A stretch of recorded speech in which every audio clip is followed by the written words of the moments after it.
Bonsoir, bonjour à tous, j'espère que vous allez excellemment bien aujourd'hui. On se retrouve pour la troisième journée des championnats du monde d'athlétisme du côté de Budapest. Cette discipline dont je n'arrive pas à prononcer correctement le nom. N'hésitez pas à vous abonner à la chaîne, à réagir dans les commentaires, à mettre un pouce bleu, à partager la vidéo sur les réseaux sociaux, notamment auprès de vos proches. Je pensais que ça peut les intéresser. Ce soir, dans cette vidéo, on va revenir sur tout ce qui s'est passé dans cette troisième journée. Il n'y avait qu'une session du soir. Il y aura notamment les qualifications de la perche, le 110 mètres haies, le 400 mètres haies chez les garçons, le lancer du disque, le triple saut. Pas mal de choses à voir. Finale du 100 mètres aux dames également. Quand vous vous abonnez à la chaîne pour ajouter la petite cloche, EPS 2.0 c'est sur la plateforme de podcast Amazon, Deezer, Spotify, Google. Si vous voulez soutenir mon travail, vous pouvez faire un super thanks si vous en avez les moyens. TikTok, là en ce moment c'est calme mais ça va reprendre avec pas mal de choses voilà, sur TikTok. On commence tout de suite avec les qualifications du côté de la perche. Ça n'est pas passé pour nos 3 Françaises, que ça soit Ninon Chapelle 14e, il aurait fallu qu'elle passe 4,65 et elle a raté à 3 reprises, et comme en plus elle avait fait 4,60 au deuxième essai, donc il fallait vraiment qu'elle passe 4,65 pour se qualifier. C'est pas passé non plus pour Margot Chevrier à 4,50 pendant tout le concours. On avait l'impression qu'elle n'avait pas les bonnes perches. Vraiment, c'était compliqué. C'était souvent, enfin, ça se passait pas correctement pour Margot Chevrier. Et je pense qu'elle savait pourquoi. Et voilà, ça arrivait pas. Alors, j'ai pas lu son interview d'après compétition pour dire si elle a eu un problème de perche ou ça, mais c'était très bizarre parce qu'on avait l'impression qu'elle n'était pas vraiment bien réglée. C'était compliqué.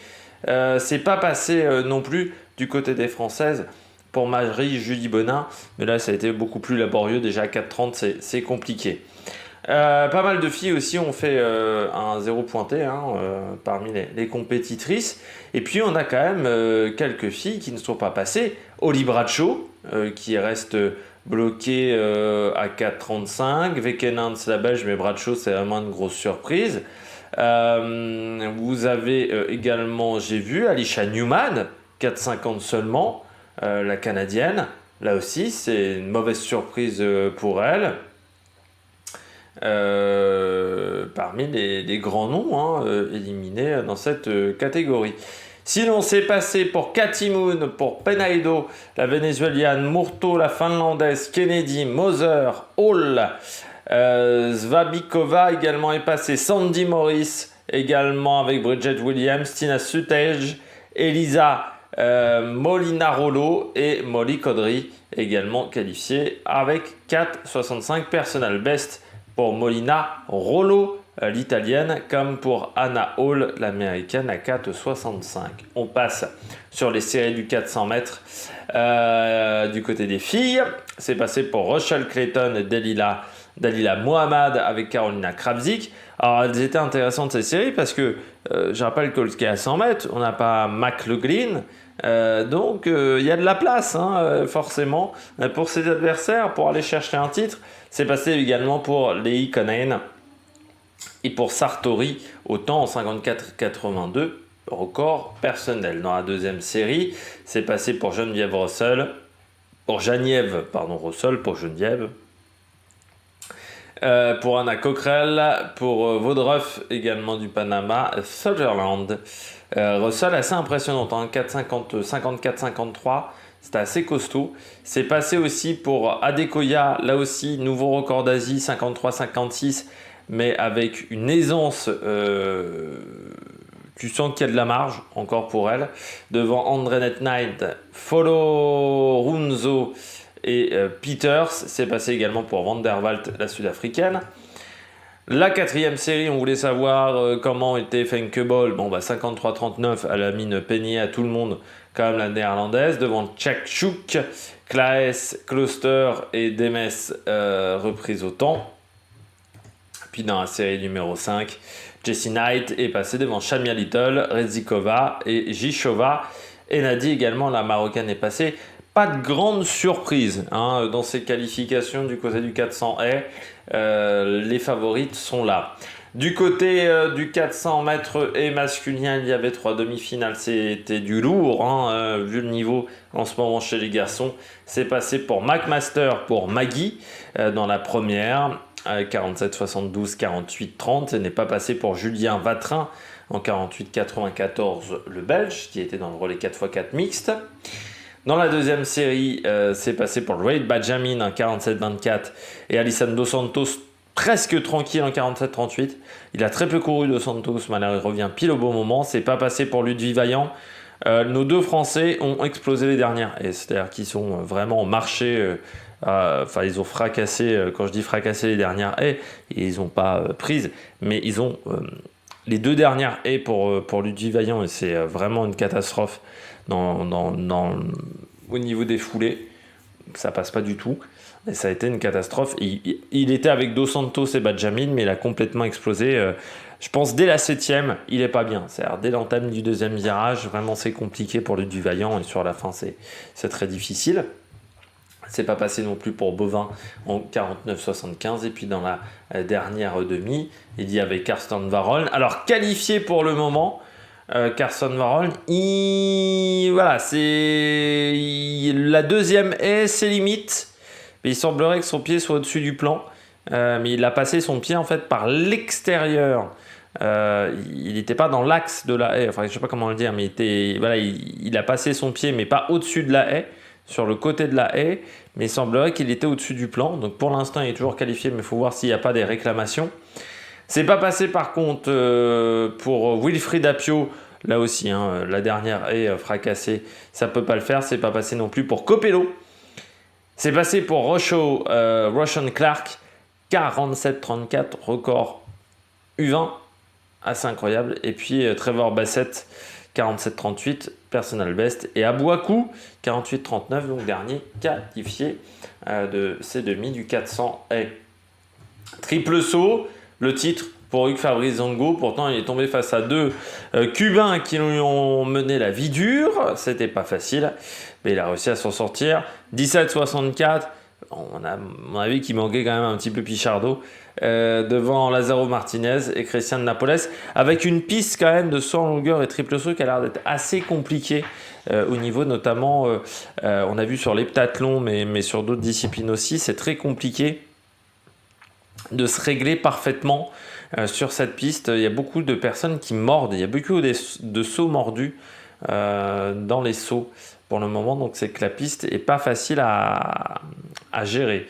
Zhu, le chinois, fait 4e, Will Clay, l'américain, 7 dans cette compétition. Il manquait donc Pichardo. Le 110 est avec les demi. Alors, il y avait quand même un truc qui était assez exceptionnel, que ça soit sur le 110 haies ou le 100 mètres femmes, le temps entre les demi et les finales, il n'y avait même pas 1 heure pour certains concurrents. Voilà, je trouve qu'on a joué un petit peu avec la sécurité des sportifs, parce que c'est très compliqué d'enchaîner 2 efforts à ce niveau-là d'intensité en 1 heure. C'est passé pour Izum Maya et Daniel Roberts dans la première. Alors, juste Kouaou Maté, pas passé pour les millièmes, autant. Donc voilà, pas de chance pour le français. Dans la série numéro 2, Grant Holloway et Sacha Zoya, 13-02, 13-15, personnel baisse pour Sacha Zoya. C'est pas passé pour Lopis qui avait égalé son record personnel en 13-30. Le haïtien Yves Cherubin en 13-66, 7e n'est pas passé. Puis dans la troisième série, c'est passé pour Crittenden, Parchman et Bélocian autant en 13-23 avec Jason Joseph également en 13-25. C'est pas passé. Donc pour Fofana, pour Takayama également. Et on parlera ensuite de la finale. Du côté du disque, le titre pour Daniel Stoll, le Suédois, 71-46. Ça s'est joué sur le dernier lancer. Vraiment sur le dernier lancer. Il y a beaucoup de concurrents qui ont accéléré le rythme.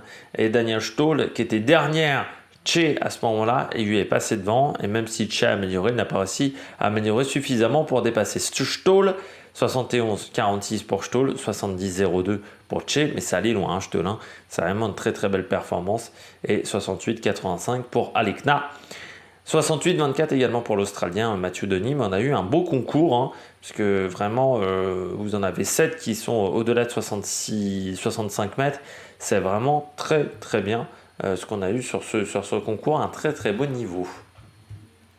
Demi-finale du 100 mètres femmes, Shelly-Ann Fraser-Pryce, Tamari Davis et Svoboda qui sont passés dans la première.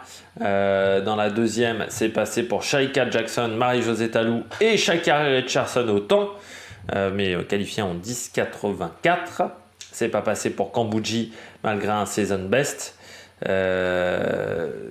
Le niveau était trop rapide, mais c'était un gros niveau hein, sur cette demi.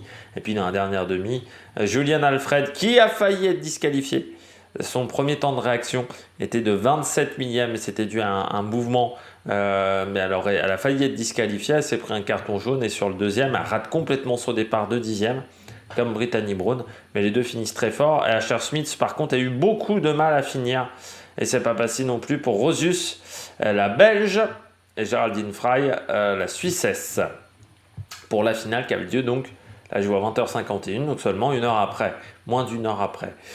Pour les demi du 400 féminin, c'est passé pour Poligno, pour Adeleke, pour Cynthia Bolingo en 49,96, nouveau record de Belgique. En dessous des 50 secondes, c'est passé également pour Candice McLeod dans la première, donc les 4 qualifiés donc de haut temps. Dans la série numéro 2, c'est passé pour Lieke Klaver, là aussi gros chrono 49,87, balaisant sur la fin, et Taïta Diggs. C'est pas passé pour Pai Pai, pour Mosley. Et puis dans la troisième, c'est passé pour Kaczmarek, pour Sada Williams, record national de la Barbade. Et c'est passé pour seulement ces deux filles-là. La Roumaine, par exemple, Miklos, qui avait fait une grosse série, a eu un peu plus de mal dans cette demi. Ça va être une finale très intéressante, hein, parce que ça va courir en dessous des 50, largement en dessous des 50, quand on voit le niveau avec une Adeleke qui a fini très fort, Poligno qui semble très costaud aussi. Ça va être très très intéressant. Finale du 110, victoire de Grant Holloway qui a dominé en 12,87 devant Parchment, qui a eu un peu de mal au départ. Hein. L'écart se fait sur la sortie de bloc. Et Daniel Roberts qui lui est parti super fort et qui a fini un peu moins bien, mais 13,09. Nos deux Français, Sacha Zoya, il est resté bloqué dans les blocs, et Bélocian, il a fait beaucoup d'erreurs. Donc voilà, 13,26, 13,32, c'était pas suffisant pour avoir la médaille. Et c'est frustrant parce qu'en 13,09, tu vois que Sacha Zoya, il fait 13,15 en demi, donc c'était faisable. Et pour Bélocian aussi, donc c'est ça qui est frustrant pour les deux. Dans la finale du 100 mètres, le titre pour Sha'Carri Richardson, pourtant couloir 9. Moi, j'étais concentré sur Jackson et Fraser-Pryce au centre. Et vraiment, elle est sortie de nulle part. Presque. Mais en fait, elle prend un pas mauvais départ. Et puis, sur la fin, une vitesse de pied qui est sensationnelle. Alors, les 7 centièmes me paraissent énormes. Parce que c'est vrai qu'on n'a pas l'impression qu'il y a un aussi gros écart, c'est vite dit. Mais notamment par rapport à Fraser-Pryce, pour moi, il y avait... je ne voyais pas plus d'un dixième entre les deux. Ouais, elle a fini extrêmement fort, vraiment, Richardson, qui remporte le titre donc devant Jackson et Fraser-Pryce. Marie-Josée Talou, 4e. Encore une fois, souvent elle rate le podium, hein, Marie-Josée Talou. Alfred, 5e. Et Svoboda, record personnel, 6e. Et Brittany Brown, 7e. Elles sont quand même 7 en dessous des 11 secondes. Et Asher Smith a une seconde pile. Donc c'est pour vous dire la qualité de cette finale. On regarde un petit peu ce qui va se passer demain. Là encore, seulement une session de soirée. Avec à 18h40 le 100 mètres haies, à 19h20 le 800 mètres avec les séries. 3 françaises, notamment Renan Lamotte. Le saut en hauteur masculin. Le disque féminin. Avec Mélina Robert-Michon, ça sera 19h58, 20h20. Le 400 mètres haies, 20h25. Le 400 mètres plat, les demi-finales chez les garçons à 21h. Donc chez les filles, les demi-finales en haies à 20h25. Et puis la finale du 1500 mètres chez les filles avec Sifan Hassan à 21h31. Et le 3000 mètres steeple chez les garçons à 21h42. On se retrouvera donc demain, même heure, pour faire le débrief de cette journée. Allez, ciao ciao!